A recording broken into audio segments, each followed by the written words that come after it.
We've been discussing FAME subsidy. We've been discussing, we will of course run through all of that for the benefit of our viewers, how FAME subsidy was partially rolled back and completely rolled back for players who were found to be in violation of the localization norm, which essentially meant that these companies were asked to localize 50% of their vehicle.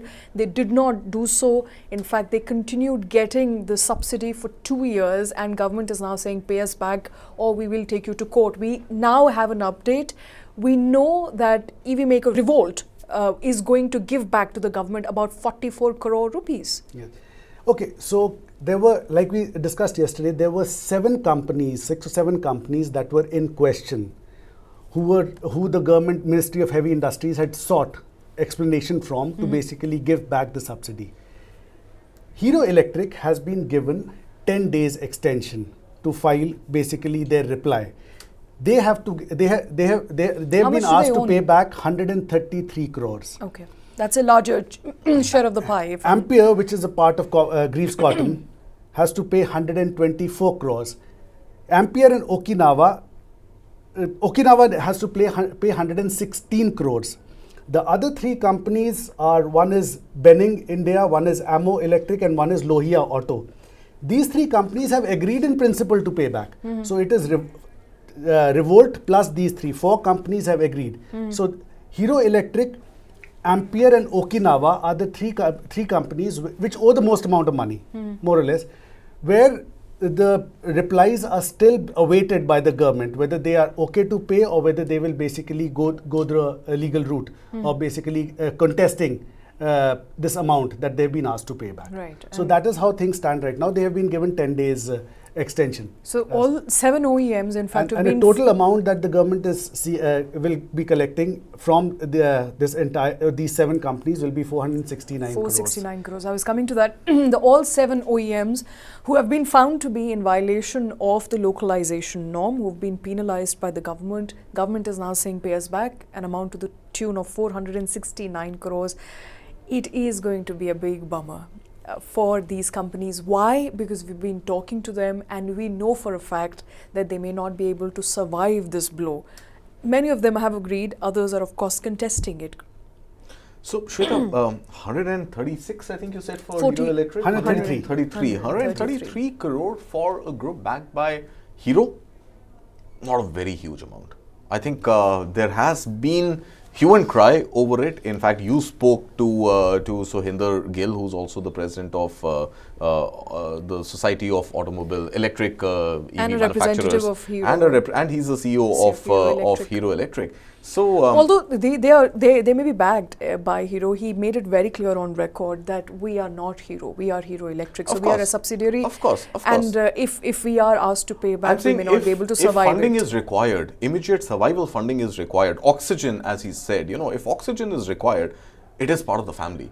An oxygen cylinder or a concentrator will be provided for, right? So I believe while yes, I think it's not about a few companies surviving, a few companies going bankrupt, a few companies just about managing somewhere in between. I think it's a function of clarity and consistency in policy and clarity and consistency in disbursement of the subsidies. So a proper investigation, to my mind, is definitely a need of the hour to understand, was the localization mandate, which is where this whole issue stemmed from, was it ever clearly stated? Was battery manufacturing ever clearly stated before subsidies were doled out?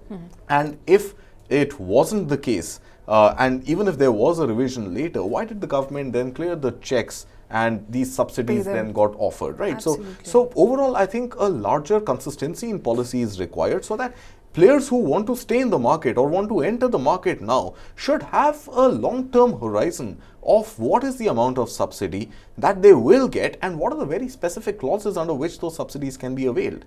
Now we talk about phased manner production, we talk about PLI, and we talk about FAME. These are 3 critical subsidies which work in this entire EV ecosystem. FAME being for the end consumer, PLI being for those who want to set up manufacturing units, and the phased manufacturing plan PMP is for the intermediaries like HeroElectric who are procuring from somewhere, selling to somebody, right? So, and basically taking care of the assembly. So overall, very clear guidelines need to be in place for each player availing any subsidy so that a business decision can be taken on the rationale of consistency rather than ad hocism. So no change in policy, no change in stance, no undercutting localization versus battery manufacturing versus procuring from outside, etc. I think a very clear message has to go out from the government of India that we are consistent on this policy, because it eventually results in the fate of many investments being done in the country which are not going to sustain. Yes, because it doesn't look good for business, Karthik. It doesn't look good for business. So any outsider who wants to come and invest in India, in the EV story in India,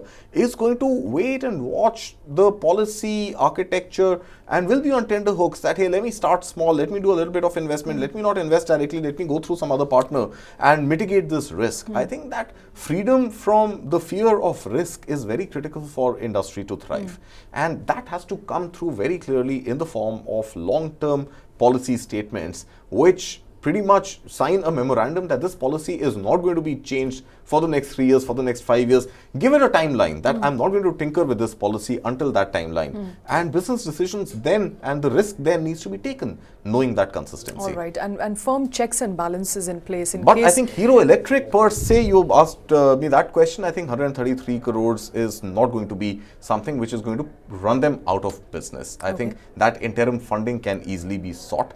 And everybody knows the EV two-wheeler story is doing well and will continue hopefully to do I mean, at better. least for the other 6 players, it's doing very well. For the 7 players here, we don't know. We don't know whether Okinawa or whether Revolt or HeroElectric will be able to survive it or not. On record, at least, they've told us that we may not be able to survive this. We haven't produced for 4 months, and if asked to pay back anything to the tune of about 100 crore rupees and upwards, we may not be able to survive. Now, we will of course have to wait and watch out for. We don't know whether they agree with us, whether they'll be able to get this funding from their parent company or not. But not good news there for at least 7 two-wheeler EV makers.